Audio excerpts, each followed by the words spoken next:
Halo Baging Lovers yang ada di mana saja berada. Kali ini saya ingin ngebahas tentang bagaimana cara menghargai makanan kita, makanan Indonesia ya. Seperti Anda, kita cerita dulu tentang Indonesia ya.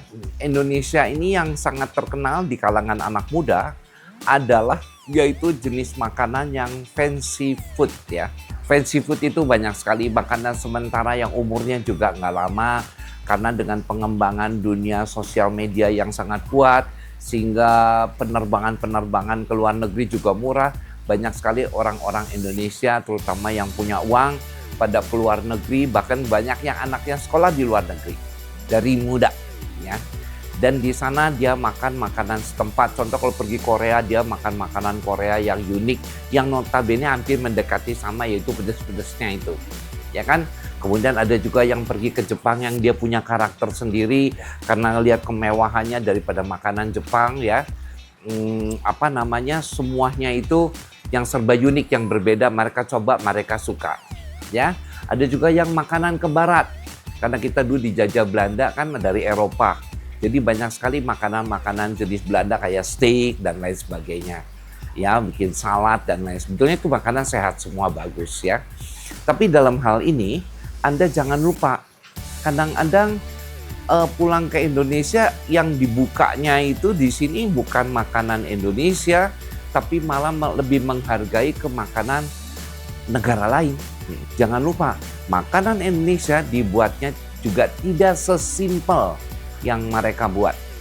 Contoh kayak makanan Jepang, ya.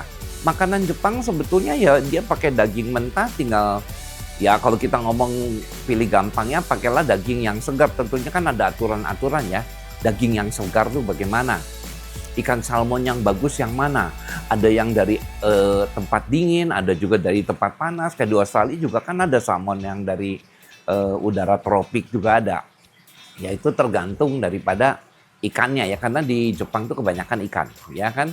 Dan kalau di Korea makanannya kebanyakan olahan-olahannya semi Chinese dan semi Indonesia yang pedas-pedas semua. Itu juga dia punya cara karakter dia sendiri.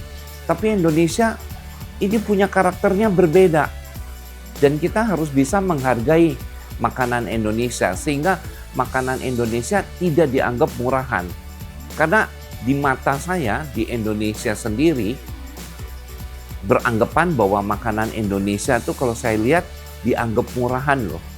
Ya. Jangan salah, jangan. Makanan Indonesia harus punya porsi yang baik di negaranya kita sendiri. Harus ada, ya. Contohnya mulai sekarang sih udah mulai bagus ya.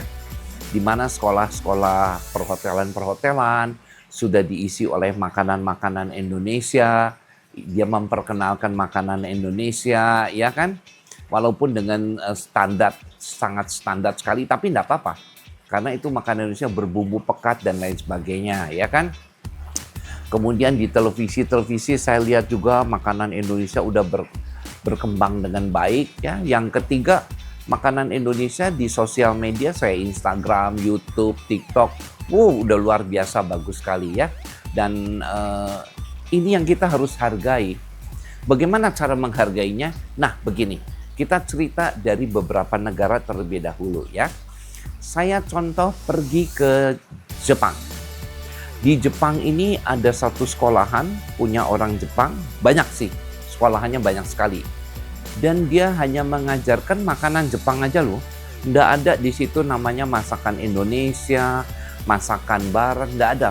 Sampai ke cake-nya aja, dessertnya semua makanan Jepang.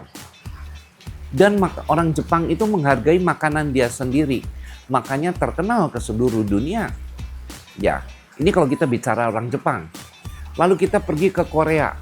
Ya, tentunya berdekatan juga kan. Kalau kita pergi ke Korea yang udah saya datang yaitu yang namanya Nongbu. Ya, itu di sekolahannya dia hanya mengajarkannya semua masakannya, dessertnya, semua Korea. Pembawaan bahasanya juga, kalau di Indonesia ngomong bahasa juga kan kadang-kadang sleepy, termasuk saya ya. Karena udah kebiasaan ada barat-baratnya kan masuk ya. Di sana tidak, dari cara ngomongnya sampai makanannya pun ya asli Korea. Itu yang ada di Asia besarnya lah ya. Kalau di Asia kecilnya ASEAN, kita bisa lihat yang namanya di Bangkok ya. Bangkok tuh di Thailand ya. Di Thailand itu ada university loh. University-nya itu contohnya seperti UFM dan ada guru-guru khusus lainnya. Mereka itu pelajarannya dia benar masakan Thailand.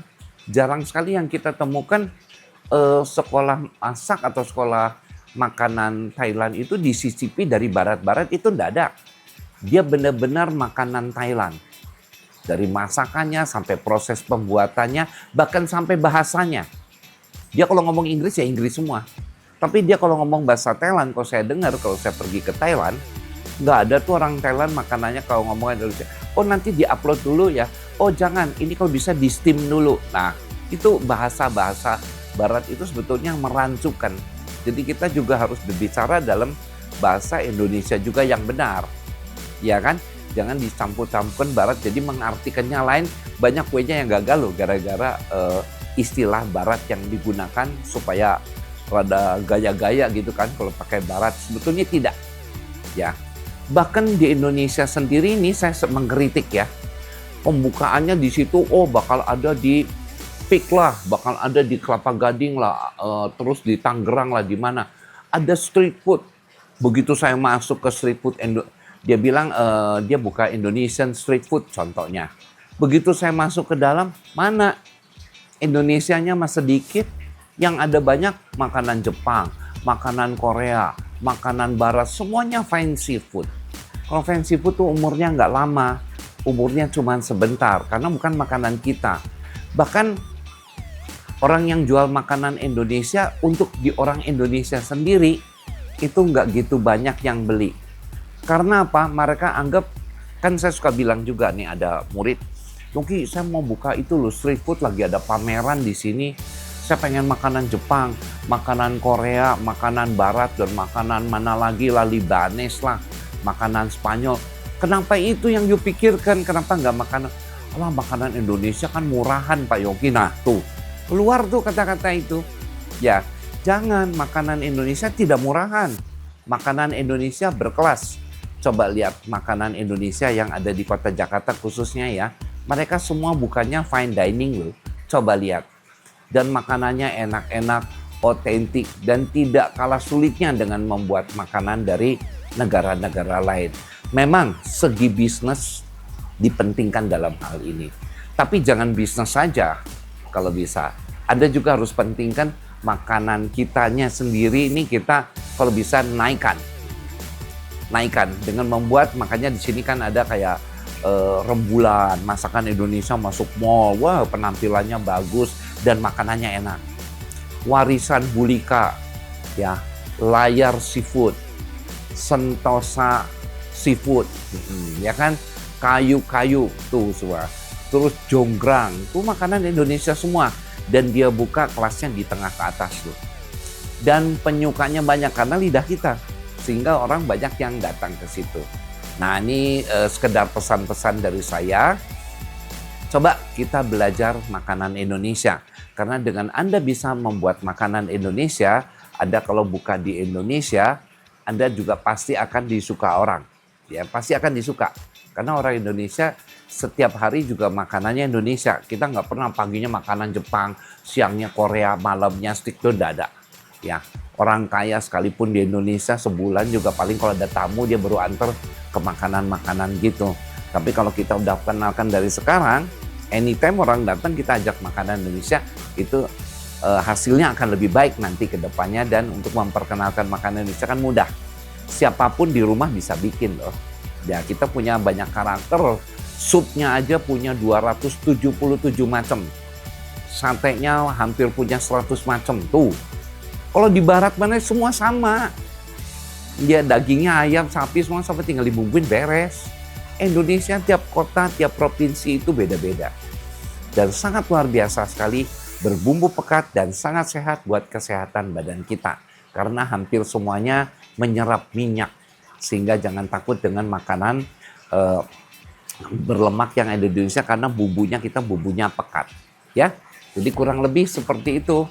Coba Anda sebagai orang Indonesia, coba perkenalkan makanan kita sendiri kepada tamu-tamu kita, khususnya orang asing yang datang. Kita ada nasi gudeg, soto, ratusan macam itu jenis soto ya. Kemudian dan mereka itu pasti suka. Mereka suka makanan yang berbumbu pekat atau beremah atau spicy atau apalagi sekarang udah mulai ke pedas ya. Dan itu coba kita kembangkan situ. Siapa tahu nanti ke depannya makanan Indonesia akan dikenal ya. Lupakan saja dah makanan barat, makanan Jepang, Korea. Sekali-kali mah boleh lah, saya sendiri juga suka makan. Tapi enggak, kayaknya kalau banyak sekali yang datang ke rumah, Yoki siapa yang bikin rumah makan Jepang? Hampir anak-anak muda larinya ke situ. Karena apa? Mereka bersekolah di luar negeri dan di luar negeri itu rame. Padahal itu bukan makanan kita. Nah, sebagai bangsa orang Indonesia, warga negara Indonesia, cintailah kita makanan Indonesia. Sehingga makanan Indonesia juga akan akan dikenal ke luar negeri dengan baik ya. Dan di Indonesia juga sudah punya kelompoknya lah. Kita bisa ikut yang namanya Spice Up the World itulah. Itu mempromosikan masakan Indonesia ke luar negeri ya. Itu bagus sekali ya. Dan kita latih dari negara kita sendiri, dari anak-anak cucu kita sendiri ya. Bahwa makanan Indonesia bukan makanan murahan. Ya, makanan Indonesia adalah makanan premium. Membuatnya juga lebih sulit daripada yang makanan negara lainnya. Oke? Ya, semoga pesan ini bermanfaat buat Anda semua.